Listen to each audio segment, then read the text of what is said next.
Hey everybody, it's Marshall Mike here. This is going to be my X-Men Apocalypse movie review. I'm super excited to talk to you guys about this movie, but there is going to be spoilers in this video, so spoiler warning throughout this whole video. I'm going to be talking all about the movie and what happens in it, so just watch out for spoilers if you're here before you see the movie, but that really doesn't make sense. So go see the movie first, then come back to this video. But are you guys ready?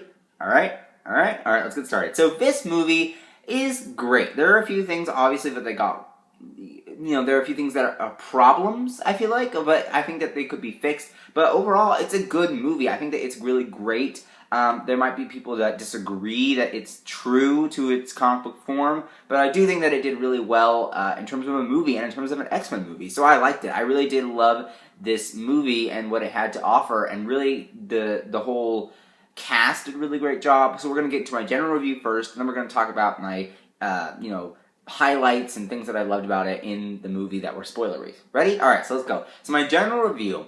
This movie is good in terms of time and in terms of time management. I feel like there could have been things that could have been put from the back half, like the third act, forward, but I do think that it did good. There's not a lot of action until the third act. This movie has two acts in it that are not action-filled. There might be at least one, which is Quicksilver's action sequence that we're going to talk about in a second.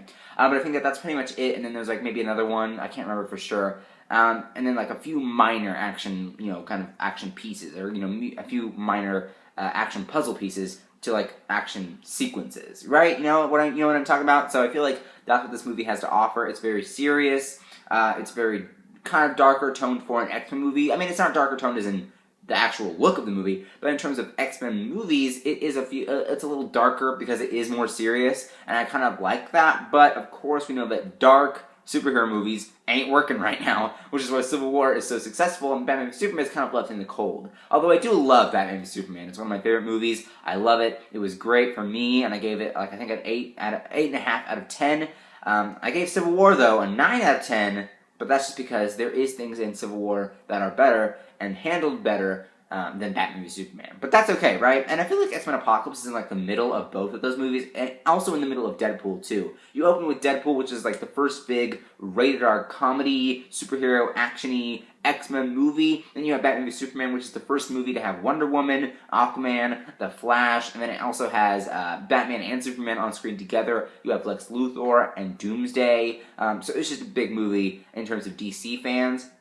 Then you have Captain America Civil War, which has all the huge Marvel players. Marvel has built their universe up to get to Civil War. And then you have X-Men Apocalypse. And it's kind of like, which movie would you want to see first? So that's what this argument is right now. And I do love X-Men Apocalypse. And I think it was very underestimated, especially for its trailers, because I feel like the trailers kind of made it underestimated.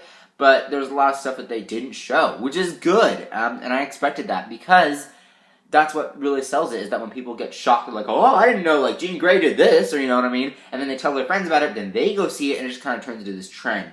That, oh my gosh, they're not showing parts of the movie. Like, when Batman v Superman showed Doomsday in their trailer, I didn't mind it. I thought it was okay. I loved it. But there's so many people who hated that. And then there was a good portion of people that didn't like seeing Spider-Man in the Civil War trailer, of course. And then there was a few people who didn't like seeing Wolverine. Wolverine's claws, but not even like full Wolverine, just his hand in the X-Men Apocalypse trailer. One of the trailers, I can't remember which one, but it was there. So, people were like, I don't like that either. And I was like, okay, but out of all three of the movies, this one shows the least from its actual movie into its trailers, which is why it gets underestimated, because they don't show all the awesome stuff. But also it gets underestimated because of Oscar Isaac, and I feel like that's the reason why it's not soaring right now in terms of the buzz on superhero movies this year so far. But I loved Oscar Isaac's performance. I did have some huge players that I really put on top. I ranked all of these people. I wanted to see more out of a few people, which we're going to talk about, but I did rank all of them in terms of how great they really are. So let's talk about Jennifer Lawrence, J-Law, Jennifer Lawrence. I love Jennifer Lawrence. Who doesn't love Jennifer Lawrence? She's amazing. But is she bad in this movie? No, she's not bad in this movie. But is she great? No, she's not great in this movie. It's true. She only has one good X-Men movie left, and that's this one. And then that's it. I mean, there's nothing left. You see it like from First Class, and it gets a little bit down to Days of Future Past, and then you're like at Apocalypse, and it's like you're like, yeah, she's burned out of superhero movies. She's not going to be doing it anymore, and I feel like that's a good thing because I don't think that her heart is in it anymore, which is good because you don't want to be doing something that your heart's not in, right? You don't want to film a whole movie for like the longest time, then promote that movie for the longest time, and then you don't have to deal with doing that again if you don't want to, right? So I feel like Jennifer Lawrence deep down is like, no more X-Men movies, I ain't gonna be a mistake anymore. And does she have big action sequences? No, she actually has the least amount, actually, in my opinion. I mean, there's a few things, but it's like, she actually doesn't have a lot at all in this movie in terms of action-wise, because there's so many other characters being introduced, we want to show off their powers, so it's like, okay, Jennifer Lawrence, sidetrack you, and I feel like that's a good thing, because if there was a lot of Mystique in this movie, she would have maybe pushed the movie over the edge a little bit, but that's okay. Rebecca Romijn, I feel like a lot of people are comparing them, and I don't like that. I think Rebecca Romijn is separate, and then it's like, here's Jennifer Lawrence, this is her Mystique, and this is her version. So again, I think that she did a good job, but some parts I'm like, no. but overall, I love Jennifer Lawrence in this movie. I mean, she's great. She's good enough, guys. So that's all I'm going to talk about for Jennifer Lawrence. But let's talk about another person that I really loved, James McAvoy. Oh, he's so good in this movie. He is just great as Xavier. I mean, no one else can play Xavier. I mean, maybe there's somebody else that could play him. But it's like, James McAvoy, you do the best at playing him.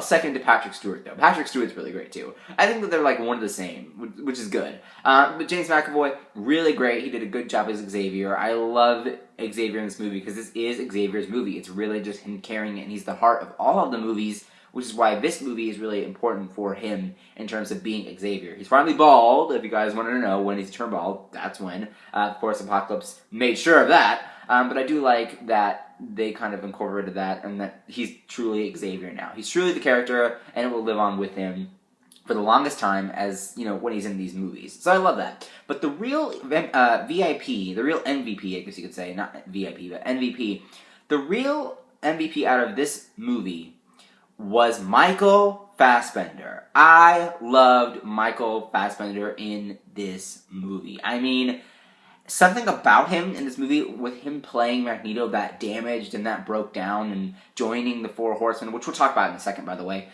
was just really good. I really did enjoy Michael Fassbender's performance. And going into this movie, I'm a comic book fan. I knew I knew he had a family, basically, and then I knew that they were going to die. So going in there, it was like, okay, what's going to really sell me on this point? And there are a lot of people that see these movies that aren't comic book fans at all. I mean, they don't know. They just love the superheroes and they love the movie, right? So they don't know about his family. I mean, a lot of people got the family and their death in one punch. So I'm curious for all of you that are not comic book fans, did that affect you as much as it affected comic book fans that you know, or like, if your friend is a comic book fan and they knew that was going to happen? Comment down below if you got affected the same way that others did that knew that was going to happen. But what really sold me on it was Michael Fassbender's acting. He was fantastic. I mean, his tragic, I don't know how to explain it, but that scene where his family does get killed, I mean, he just, like, it just sells me on it. It's just like, oh my gosh, this is so emotional, and it's really raw and genuine, and I really like that. But I also love when he just gets revenge by taking that metal necklace, it's like,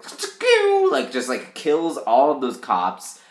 It was just such, it was like one of those scenes that you never forget. Kind of like the Holly Hunter scene from Batman v Superman, and maybe, like, the Iron Man scene as well from Civil War. You just don't forget those big comic book emotional scenes, and I do love that quite a bit. It's really great, and I think that it will really, again, be memorable. So I love that. Oscar Isaac, he was great in this movie. I loved him as Apocalypse. They explained him better than they did in the trailers, which is, again, why it's underestimated. But I do love him in this movie, and I do love how they open up in the opening sequence with the original Four Horsemen. I love that, and then they, explain how he becomes Apocalypse. And they also do that with Moira, too. Moira, later on in the movie, explains as well why he is Apocalypse, the Four Horsemen, why they follow him.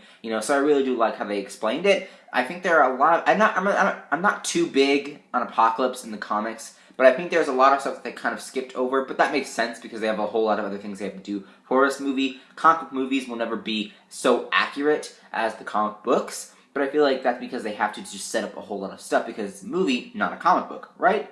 But I do love Oscar Isaac quite a bit in this movie. as Apocalypse, and I think that he is a great villain. I loved seeing him, and I think that he's probably one of the best villains so far in the comic book movies right now.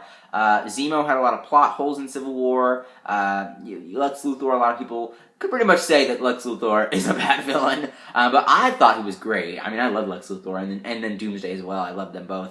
And then Ajax was great too. I mean, but this is really just like Apocalypse is a major villain. I mean, he is, oh my gosh, he's so frightening in this movie, so I loved it.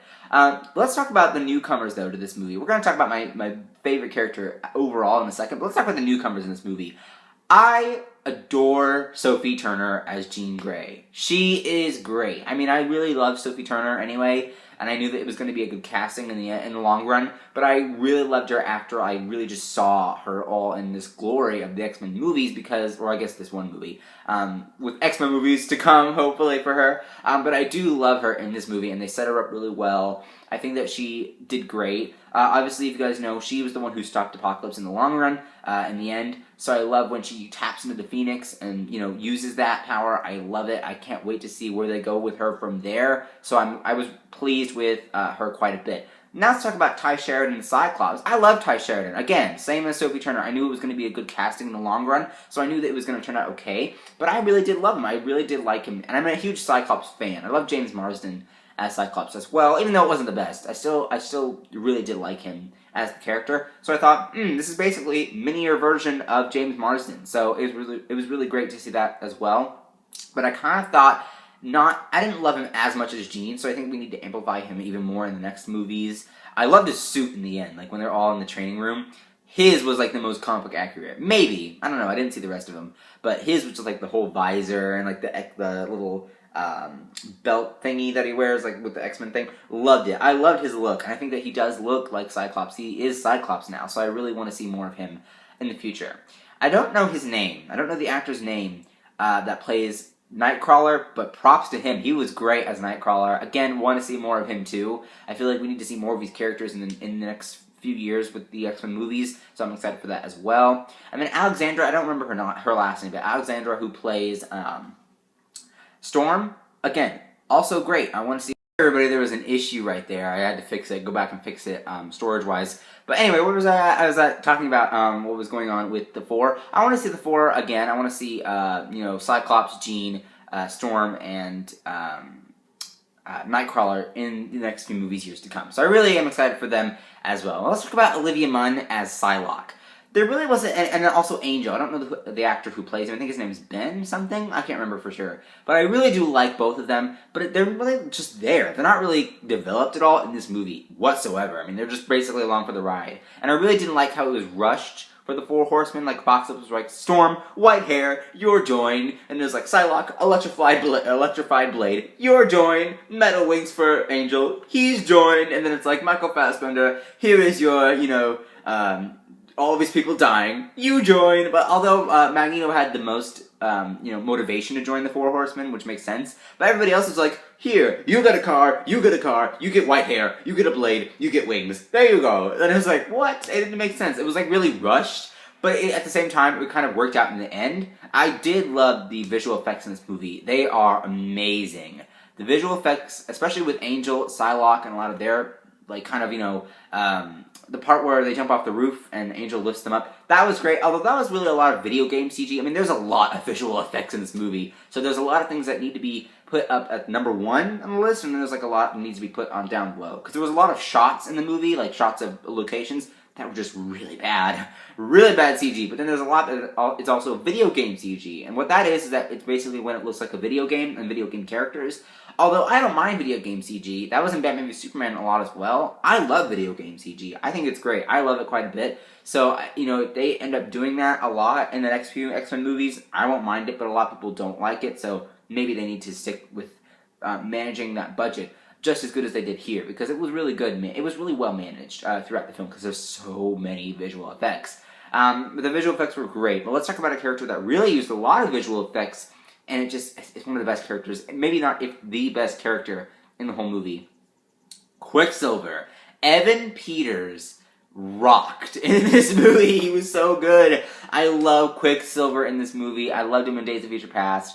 Why isn't Evan Peters getting more work right now? I have no idea. It's beyond. I think he needs more work beyond X-Men movies, but I also want him to stay grounded in the X-Men movies because they need to lock him down. He is so great. He's just so charismatic, but he just portrays Quicksilver really well. I loved him in this movie. I think he's great. His action sequence with him running through the X-Mansion, saving everybody, was great. Bryan Singer topped his own action sequence from Days of Future Past, so I love it. It was great. I think that he did a great job, and I want to see more of Quicksilver. I think it was just fantastic. Again, visual effects were great. There are, like I said, a few parts where it's either video game CG or just bad CG in terms of the movie, but it was still good. And then story-wise, again, it was a little rushed, but it worked out in the long run. I did love Wolverine. That's another highlight. Let's get to highlights. Again, Quicksilver's action sequence with him saving everybody was one of my highlights. The big third act battle with Storm with the lightning and Cyclops with the eyes and like everybody just fighting. Another big action sequence, like another big highlight. The mind battle between Xavier and Apocalypse, another big highlight. And then we also have the Phoenix, another big highlight. But I think one of the biggest highlights, but also one of the things that I felt were kind of like out of place, was Wolverine. And let me tell you why. It was kind of like, okay, you know, Wolverine's in here and I understand the Weapon X and I understand all this stuff. And I'm going to make a separate video for the end credit scene about, you know, what was going on in that base later on. But I did love Wolverine coming out with that metal brace, helmet, whatever you want to call it. Some people call it different things. I'm just going to call it a brace, I guess. But the brace, Jean Grey connecting with him, taking it off, you know, being like, oh, you know, Wolverine. And it was kind of like, wow, it's just a legacy of when Hugh Jackman started. He's like basically the only original left from the old X-Men movies that are in the movies now. So I really do love that he's just carried this legacy through, and now it's time for these actors to kind of carry that legacy on, because he's going to stop being Wolverine after the final Wolverine movie, which is sad because now we're just getting Deadpool, and then the Russo brothers said that they want Wolverine next. They want to go after that character for the Marvel Cinematic Universe. So Hugh Jackman picked a horrible time to leave, but I feel like that it's good for him that he's going to move on and do some other great projects as well. So I love it. I think it's great. But yeah, Hugh Jackman, really good in the action sequence, like tearing all those guys apart. But it was kind of like, that was kind of out of place. Like, it was like, didn't get a lot of that, but it was still good while it lasted, right? You know, you're kind of like, okay, there you go, bye Wolverine. And then Cyclops is like, well, I guess we won't be seeing that guy again. And you're like, yeah, you'll be seeing him. Maybe not in the movies, like, you know, Hugh Jackman actually coming back, but in like the X-Men logic, like, you know, they're gonna see him again because it's X-Men, right? You know, so it's really exciting to see that happen. So I love that highlight quite a bit as well. So overall, this movie is great. I think it's a good movie. I think it's a good X-Men movie as well. It's not what people are saying. It's not so bad in terms of how quality the actual movie is. Maybe from comics to movie, there are a lot of things that were missed and a lot of things that didn't bode well. But in terms of movie, just like as a movie, it's great. I think you guys should see it. So don't be afraid. Just go watch it. It's good. I think you're going to love it. Again, I'll do a separate video for Easter eggs and end credit scene. So just stay tuned for that. Don't forget to subscribe for that as well. That's coming. I think I'm seeing Alice Through the Looking Glass tonight. I'm not sure if I am or not, but I'm pretty sure. So if I do, I'll post that review either today or maybe tomorrow. I have no idea yet. But you know, stay tuned for that as well. So what did you guys think of the movie? Comment down below. Links up there to my other movie reviews.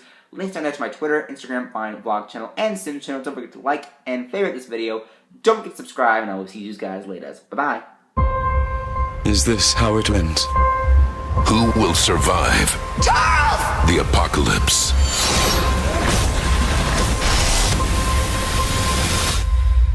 X-Men Apocalypse. Rated PG-13. Now playing.